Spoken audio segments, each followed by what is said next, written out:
I want to have a look and see what's going on with this door and find out if there's any part of it that can be recovered. Personally, I think it's fucked properly. I mean, look, I think that's tape that's been painted over. So I'm going to hit it with the Mr. Zip wheel. And let's see what we find. If it is completely fucked, then it's completely fucked. We've got nothing to lose. It's not beautiful though, is it, really? I might have a better door than this. This is the... because I'm going to fit the door back on, it makes sense for me to do the closing edge, the hinge edge, and perhaps leave the rest of it for the body shop man. I don't know. Right, let's go and have a look. Let's see. Mask on, because this will probably be filler and shit.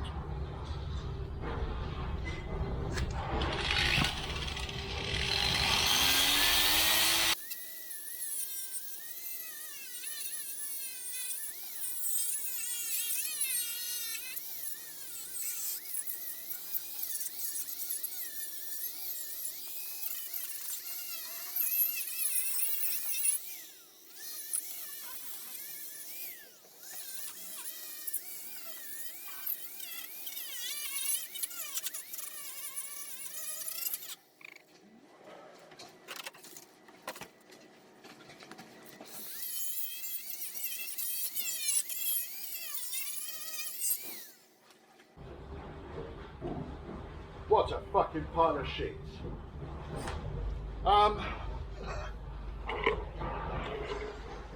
Gotta be fucking joking me. Yes, the door was entirely made up of filler.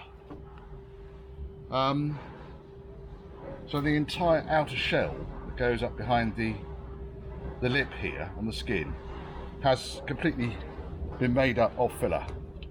That's the inner section there that the hinges bolt onto. The bottom section, again, completely made up of filler. So basically what they've done is they've put tape over it and then filler over the tape. I suppose it's one way of inching a utterly terminal door forwards to its next step. I think that's next door. That's no use to man nor beast. I might be able to salvage the hinges off it. I will talk to the customer this morning about where we're going to go with this, but that's just that's no use at all, really. There's nothing even for me to weld on up here that's anywhere close. I mean, if I got the hinges off it, you can see it's all cracked down here. I'm preaching to the converted here, folks, I know. Quarter light frames are fucked on it. Door frames are fucked. Waste seals look quite good. All the infrastructure looks good. I think the rest of it does. That's a parts door, that one. Okay, look at all the dust in here. I really shouldn't be breathing this shit in, should I? Yes, so today's action was brought to you courtesy of the Zip wheel. Wear face protection, folks. I know I don't. I wear glasses and I'm stupid, but I'm angling the thing away from me. I've got my welding apron on because little bits of shit, as you saw, were flying all over the place down here. And most of it was hitting me. Bag of shite.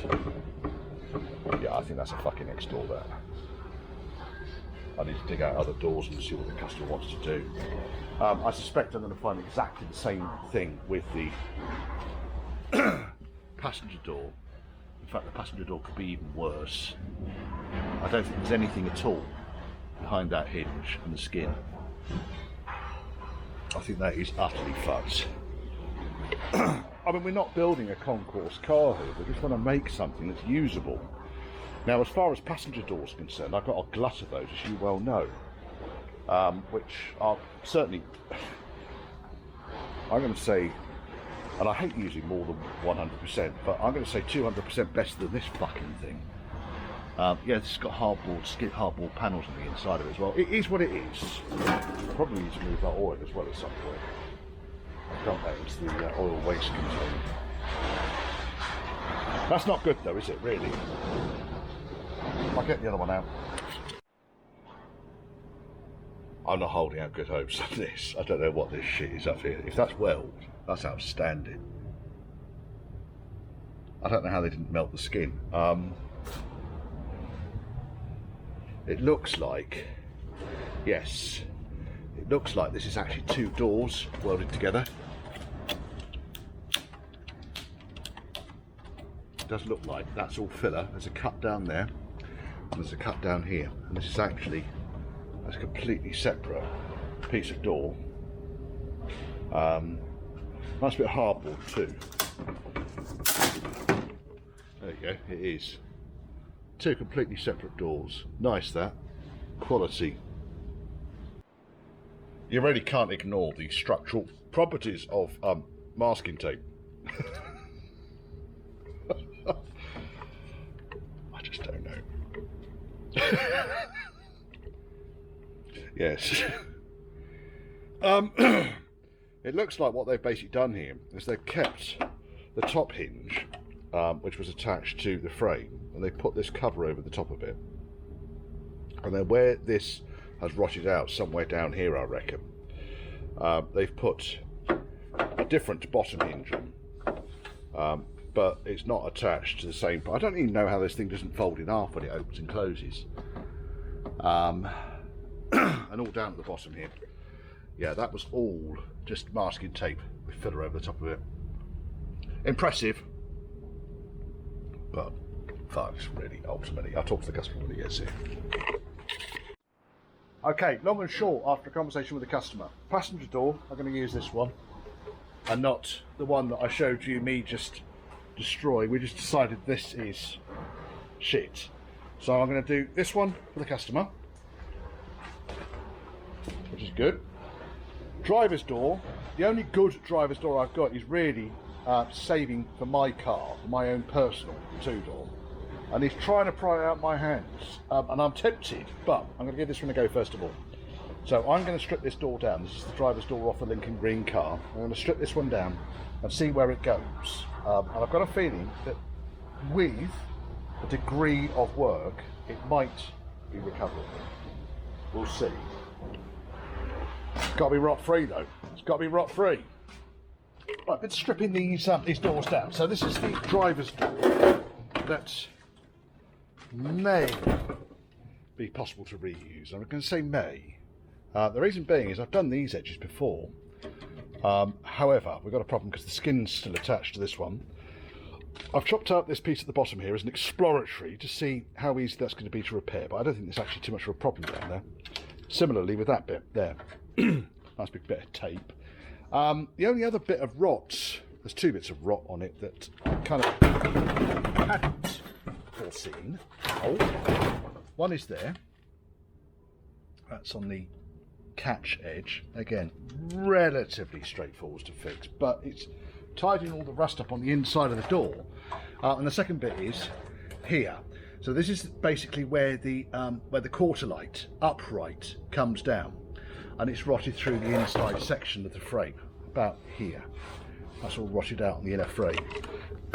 So I guess it's not going to be long before it carries on. Now this is the piece I chopped out at the bottom. I wanted this out because first and foremost the window mounting was absolutely seized in solid, and secondly I wanted to see how this bracket mounted on so I can make up another one and it can go back in. This is the utterly ruined passenger door. I've got one hinge off.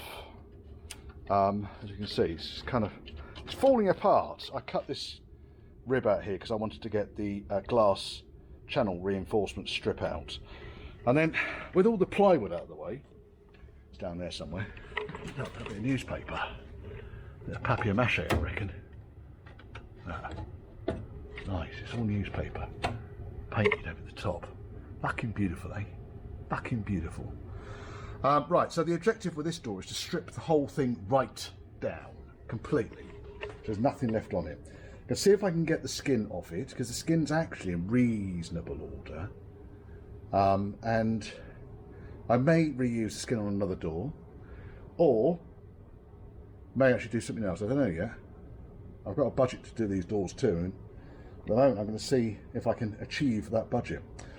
Now here, on this, you see this piece is in better order than it is on the driver's door, believe it or not, because all I need to do is put a flat piece of steel along there. splice it in. I've certainly got one of the brackets there. Anyway, enough of this bollocks. Let me get this thing apart and I shall report back. Well, this thing's doing my head in because I'm trying to strip the fucking thing down and it's just an absolute bag of shite. So the first problem I found was that all of the fixings that go to the frame have been filled over.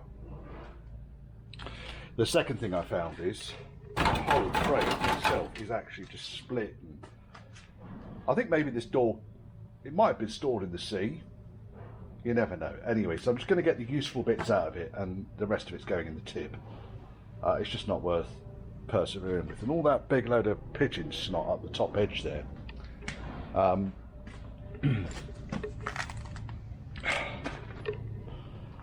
Yeah, it wasn't really sticking to anything. All that fucking snot. Never mind. Oh dear, so now I need to get the rest of... I'm going to get the glass frame out next, I think. And you can see this one suffered in a similar fashion. This is the piece, obviously you got the upright for the course light just been glued into place and then it's completely rotted out. This side is exactly the same problem as the other side had. There's not an awful lot I can really do about that. Short of stripping the entire door down. Now, I'm rather hoping when I get this door apart, this is the one that's going to go on the car. And the only reason it's coming apart is because I want to paint the top edge. It's got a new quarter light rubber to go into it. It's got a new waste seal to go onto it. And I want to paint the door. But before I paint the door, there's some very, very localised rust areas compared to that one anyway. Well, there's some very, very localised non-rusty areas. This one's got localised rusty areas. I even thought some of this bottom rail might be salvageable, but the whole thing's toast. It's just the fixings inside the door that are salvageable, nothing else. Anyway, just goes to prove what you can find when you start digging. More crap. Right, so this door is now finally stripped apart, and you can see I had to grind the filler out that was covered up that bolt there. Whole thing's just fallen apart. I don't need any more justification to say that that is scrap. I won't bin it. I need to get the hinge off. Top hinge needs to come off. This can be a bastard, but what I'll probably do is just end up chopping it out. Get the top hinge out. You can see that the end piece there came off, probably a later four-door door, because it's got the oval hole there for the four-door grommet. But the rest of it is just shit. It's been welded a fair way above, kind of, because it should be tight against that, which is why it looked odd against the hinge. Yeah, I don't know. Anyway, what people do. Odd things, strange things are afoot. Skin did come off in one piece, but I don't think it'll be any good whatsoever because it's all corroded around the edges. It might work to bond it back on, I don't know. Look what arrived this morning! Oh yeah! Thank you, Mr. DDS. I only ordered last night as well. Anyway, bolted up to the hole down there. The two holes on the side of the bulkhead. These come with the spacers fitted. They line up with the top of the panel here. I just had to percuss that a little bit because this might have been 3mm too long, but it's fine. Lines up onto the shelf, both sides. Very nice. I'm going to drill down through here and put spire bolts down through there and there. Central for the damper. Nice, huh? The front panel lines up with the holes. It's more or less exactly where I want it to be. I've also put in the pedal box and the steering column, so that's all back in. Steering's almost as light as it is in the circus truck. Not a lot though. When I was doing all the painting of pedal boxes and shit, I forgot to do the brake pedal. done the servo, didn't do the brake pedal. Bit silly of me. Well, it's a hot day, so I relocated home and sat in the shade and brought the loom of doom with me. Now, I'm actually quite impressed with it. It is in very, very good shape. So let's get this thing how it would sit. So you've got that piece that goes through the bulkhead.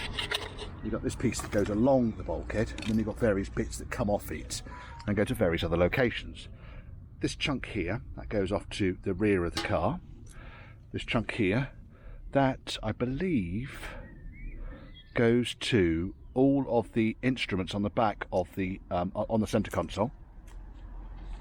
That one there is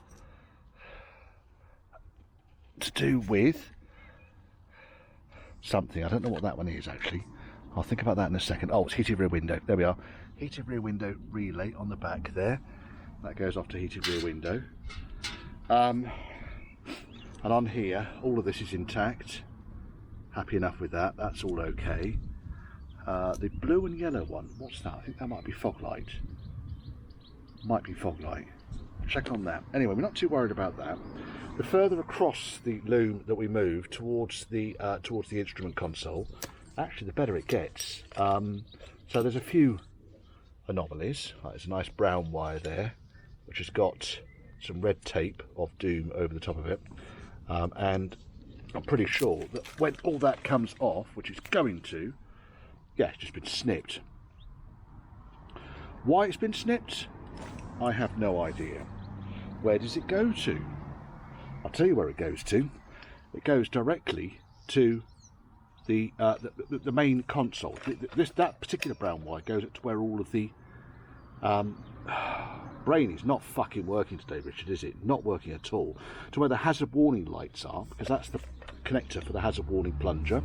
That's the indicator flasher unit. For some reason it's massive, and that's the hazard warning plunger. And I think what's probably happened is this brown wire at some point has failed, and because it's failed, they've then spliced the brown wire off here somehow. I don't quite know how it worked. Anyway, it can all be put back to factory fairly straightforward. So that's the indicator chunk there. That's all indicator, indicator, indicator. That one there is also indicator. That might be the flashy, the indicator that goes up to the dash. That is wipers. Then here we have got, that is clock, lighting circuit for the back of the dash. One of these will be the heater as well. Earth, one is heater, one of them is the feed, the voltage stabilizer feed for the instruments on the center console. Then we've got an earth, which I think is for the heater. That one is definitely the feed for the heater, brown and white. Then we've got a bundle of wires here which go towards the steering column controls. So that's all of those. Goes up to the back of the instrument pod. Diff lock warning light. And then as we go a bit further along, let's move the bucket out of the way, as we go a bit further along, we've got the brake switch, brake light switch.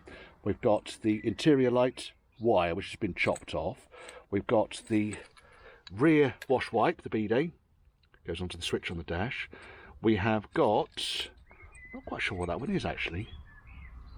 I'll think about that one. That's the choke warning. That might be the feed for the radio. Yeah, brown and white. Feed for the radio. Just doing all this blind at the moment. I haven't got the manual in front of me, so if any of those are wrong, then consult the manual. But overall, it's actually in really, really good shape. Now, the other side of the bulkhead, so there's the bulkhead piece. The other side of the bulkhead, we had this thing here. And what's effectively happened is that piece of loom there has been spliced into this piece of loom here. And then rather than, I don't know, soldering or whatever, they've just used a chock connector, chock block connector, screw connectors for each of the wires. Nothing particularly wrong with it, but I can do better than that. So I'm going to pull all that lot apart now, splice it together correctly, and I think then that we're going to have a loom a bulkhead and front loom that's going to be serviceable, and over there, those are the connectors there for the engine and for the main feed into the loom. The only issue I've got here is that one of the wires had detached from the back of the fuse board. All of this has been spray painted, rattle canned, like a satin black, which I've been cleaning off. Most of it just scratches off. But it's not been on fire, it's just rattle can black for some reason. So I'm going to see if I can tidy all that lot up. And yeah, don't quite know why that wire is so long. Anyway, we'll work it out. We'll work it out. I probably need the wiring diagram when this thing all goes back together again. But at the moment, I'm just trying to get it back to a factory standard so that I can lob it back in the car and expect most of the functions to work without me faffing around with them.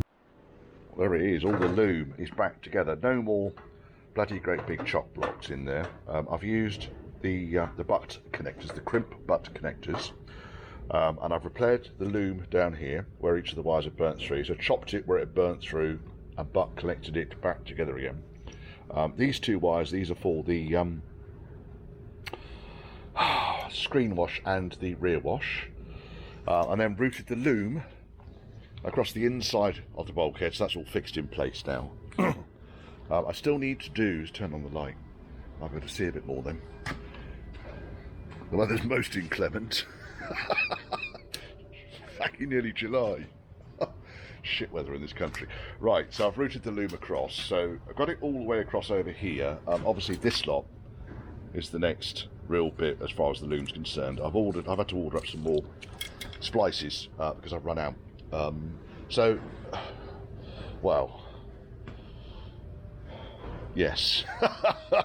So I've had to do that. And basically the other thing is the headlight connectors. So that's the traditional style of headlight connector, but it's missing on the other side. It's been chopped off. So I've ordered up some H4 terminals, which will plug onto the back of the headlight bulb unit, and we'll see where that's going to go. I don't think I've got headlight bowls or anything like that for this vehicle. I've got the corner sections. I'll have to go through and have a look. Really the next phase now for me, because it's pissing down with rain and I can't weld the Vogue SE up today, which was my plan, is to get the brakes sorted out. So now these inner wings are in place, I can get all of the brake lines and everything done. I painted up the brake pedal yesterday, which is the one thing that I hadn't done, so just de-rusted it. Quick waft, it looks tidy. That can go in, the servo's in here, so that can get fitted on, as can the brake master. And then we can start doing all these brake lines. These haven't been tightened up yet, need to get that sorted out, but yeah, start putting the thing together. Oh yes. Well, this ghastly mess is the contents of the heater unit out of Lincoln Green. And despite all of that disaster, once the unit's been stripped down, there are only really a couple of areas that give me even light concern. First and foremost, the fresh air vent. It's the one that kind of gets the most exposure to the outside. I think that's gone, really. And then the other part is on the side of the duck fader. It's rotted out down there. Might be repairable. I might end up making one good heater out of two, because I've got a few of them over there, you can see. The motor on this thing is very tight, so that's the next thing I'm going to take apart. It does turn, but only just. Interestingly, it's been pop riveted together. They're normally screwed, I thought, but maybe I'm completely wrong. Maybe at this era they weren't. So I'm going to get the motor apart and see if I can work out why it seized. If it's fucked, it's fucked. If it isn't, it isn't. Do you get my drift? And then I was just looking for my brush. Basil, where are you? Where are you? There you are. Oh, I've been doing brake lines as well.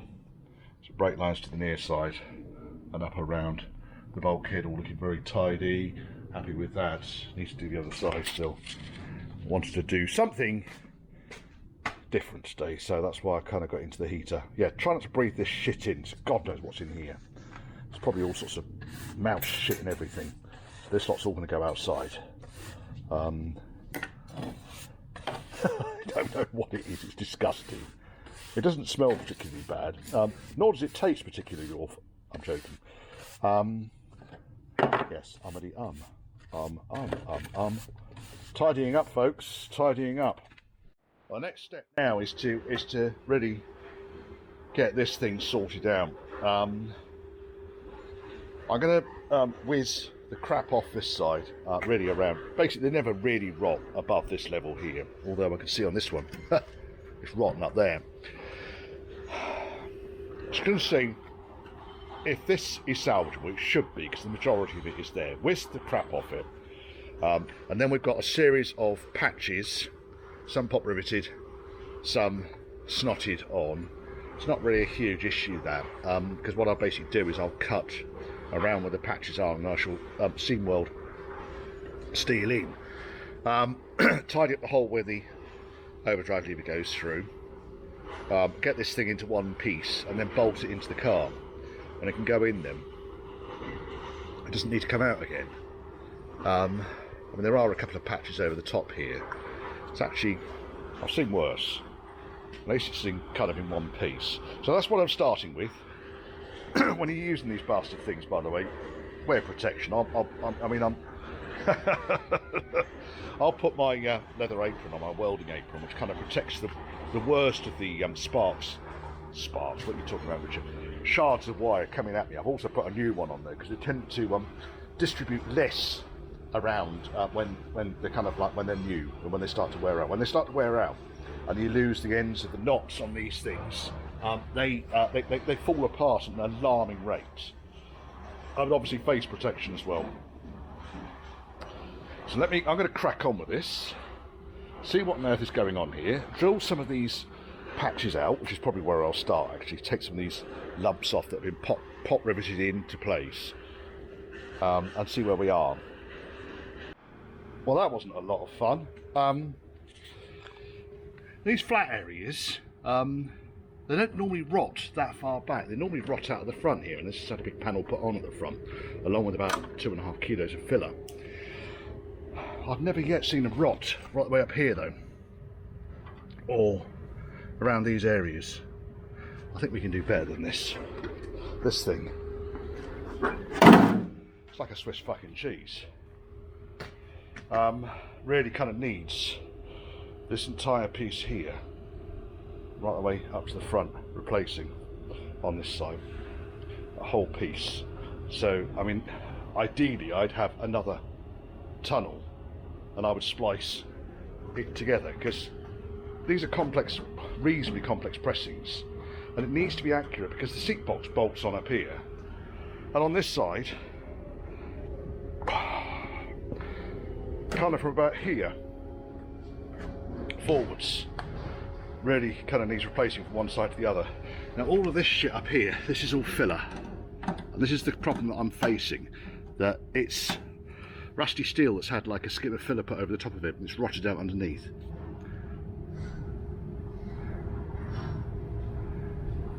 Yeah, I think it's a fucking goner, this one. I mean, it's useful for parts. Nothing's ever scrap.